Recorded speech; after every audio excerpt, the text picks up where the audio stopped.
So I heard about the Renaissance Transgender Association, which is up in Allentown, and we have a house up in the mountains, a vacation home, which we bought around 2007, I think, and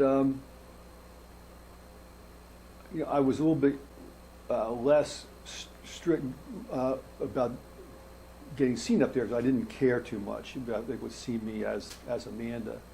And I went to the Renaissance group first time, and it was kind of odd because I still had a mustache.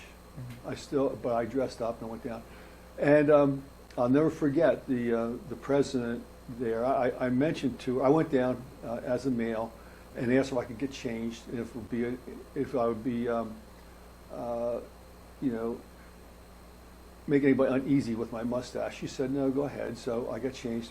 And when you went around and talked, because Renaissance is a support group, and I said I felt bad about the mustache and this and that. And she said, don't worry, so you have friends here.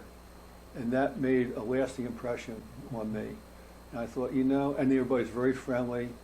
And it's the only time I don't get that emotional, but I get emotional when I think about that, because that for me was the turning point in my life. I kept the mustache for about a year, and then I shaved it off. And I did a lot of research. I'm kind of a technical person. I like to find out why things are, so I did a lot of research. And I found that the vocabulary in the transgender community did not fit. There was, and there still is. There's no given vocabulary in the transgender community. A definition of a crossdresser for one person is different from someone else, and different. There's just no standardization. Mm-hmm. And so I started working on one, and I realized that that at the time that I called myself a crossdresser, and I realized that I was not a crossdresser, that I was in fact transgender, because it wasn't the clothing that made me